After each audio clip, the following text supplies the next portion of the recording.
வணக்கம் நண்பர்களே, முக்கிய செய்திகளை இந்த பதிவில் பார்க்க போகிறோம். பாஜகவுடைய முன்னாள் மாநில தலைவர் அண்ணாமலை அவர்கள் திடீர்னு கோவை மாவட்ட பாஜக நிர்வாகிகளோட ஆலோசனை நடத்தியிருக்காரு. நேற்று ஆலோசனை நடந்திருக்கு. இந்த ஆலோசனையில் எந்த தொகுதியில் போட்டியிடுவது இது தொடர்பாக தான் ஆலோசனை நடத்தியிருக்காராம் அண்ணாமலை. பாஜக தொண்டர்கள் என்ன சொல்கிறாங்க? சிங்காநல்லூர், கோவை வடக்கு, இல்லை கவுண்டம்பாளையம், இந்த மூணில் ஏதோ ஒரு தொகுதியில் நில்லுங்கண்ணே, டெஃபினட்டாக நீங்கள் தான் எம்எல்ஏ, உங்களுக்காக முழு எஃபர்ட்டை நாங்கள் போடுவோம். அண்ணாமலை எந்த தொகுதியில் போட்டிட்டாலும் அவருக்காக வேலை பார்க்க தமிழகம் முழுவதும் இருந்து தன்னார்வலர்கள் அந்த தொகுதிக்கு போவாங்க. 2024 பாராளுமன்ற தேர்தலப்ப நம்ம பார்த்தோம்ல, கோவையிலேயே முகாமிட்டு கை காசை செலவு பண்ணி, இது வேற யாருக்கும் நடக்காதுங்க. எந்த பொலிட்டிக்கல் பார்ட்டிலையும் நடக்காது, எந்த ஒரு பொலிட்டிக்கல் லீடருக்கும் இது நடக்காது. அண்ணாமலைக்கு பொதுமக்களே கை காசை அவங்களே செலவு பண்ணி கோவைக்கு வந்து முகாமிட்டு ஹோட்டல் எடுத்து தங்கி அண்ணாமலைக்காக கேம்பெயின் பண்ணாங்க. அண்ணாமலை வெற்றி பெற வேண்டியது. ஆனால் திராவிட கட்சிகள் காம்ப்ரமைஸ் ஆகிட்டாங்க.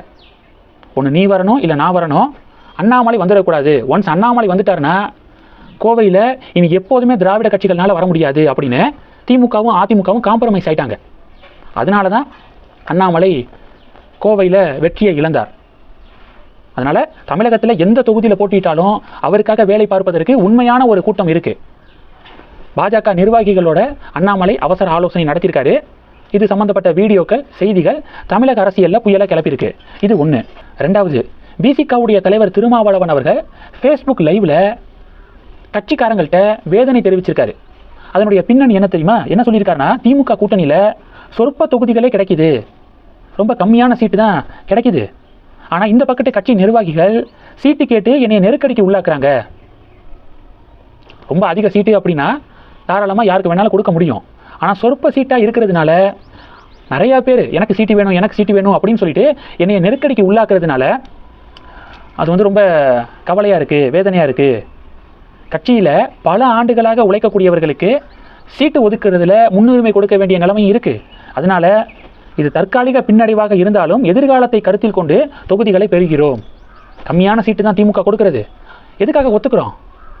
எதிர்காலத்தை கருத்தில் கொண்டு இது நம்ம ஓகேன்னு சொல்லியிருக்கோம் அப்படின்னு சொல்லிட்டு திருமாவளவன் அவர்கள் வேதனை தெரிவிச்சிருக்காரு ஃபேஸ்புக் லைவில். அது சம்மந்தப்பட்ட வீடியோ ட்ரெண்டிங்காக ஷேர் ஆகுது. ஆக்சுவலாக திமுக கூட்டணியில் போன தேர்தலில் 2021 6 தொகுதிகளில் விசிகா போட்டிட்டாங்க. இந்த வாட்டி இரட்டை இலக்கத்தில் தொகுதிகள் வேணும் அப்படின்னு திருமாவளவன் கேட்குறாரு. டிஎம்கே கொடுக்க தயாராக இல்லை. இரட்டை இலக்கம்லாம் ரொம்ப அதிகம். போன தேர்தலில் 6 தொகுதியில் போட்டிட்டீங்க, இந்த தேர்தலில் 1 கூடுதலாக 7 தொகுதிகள் உங்களுக்கு தரோம், 7 தொகுதிகள் ஒதுக்க தயாராக இருக்கும் அப்படின்னு திமுக சொல்லுது. இன்னும் 1 கூடுதலாக போட்டு 8 தொகுதிகளை ஒதுக்குங்க அப்படின்னு திருமாவளவன் சொல்லியிருக்காரு. 7 தொகுதியா 8 தொகுதியா அப்படிங்கிறது கூடிய விரைவாக நமக்கு தெரியும். ரிசல்ட்டு பொறுத்திருந்து பார்க்கலாம். ஆக மொத்தம் திருமாவளவன் என்ன சொல்லியிருக்காரு? கட்சி தொடங்கி 25 ஆண்டுகள் ஆனாலும் இன்னும் போராடியே தொகுதிகளை பெறும் நிலை உள்ளது அப்படின்னு திருமாவளவன் ஃபேஸ்புக் லைவில் புலம்பியிருக்காரு. அது சம்மந்தப்பட்ட வீடியோ இன்னைக்கு தமிழகத்தில் வைரலாக ஷேர் ஆகுது. இது 2. மூணாவது என்ன பார்க்க போகிறோம்? மூணாவது, பாமகவுடைய நிறுவனர் ராமதாஸும் சசிகலாவும் இப்போ கூட்டணி உறுதிப்படுத்தியிருக்காங்க. சமீபத்தில் தான் சசிகலா ஒரு புதிய கட்சியை தொடங்கினாங்களே, அனைத்திந்திய புரட்சி தலைவர் மக்கள் முன்னேற்ற கழகம் அப்படின்னு ஒரு புதிய கட்சியை ஆரம்பித்தாங்க சசிகலா. ராமதாஸ் அவர்கள் நான் தான் பாமக, என் சைடு தான் பாமக அப்படின்னு ராமதாஸ் சொல்கிறாரு. ஆனால் எலெக்ஷன் கமிஷன் அதை ஏற்றுக்கொள்வதற்கு தயாராக இல்லை. பொதுக்குழுவை கூட்டி பாமகவுடைய தலைவராக தேர்ந்தெடுக்கப்பட்டவர் அன்புமணி.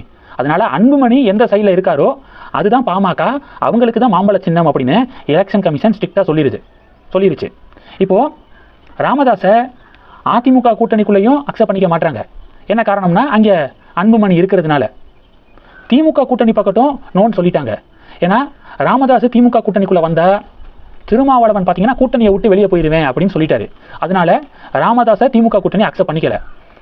அதனால் என்ன பண்ணுறது அப்படின்னு சொல்லிட்டு யோசிச்சுட்டு இருந்த ராமதாஸ் அவர்கள் சசிகலா அவர்களுடைய நியூ பொலிட்டிக்கல் பார்ட்டியோட இப்போ கூட்டணியை அறிவிச்சிருக்காரு அப்படிங்கிற அப்டேட் கிடச்சிருக்கு.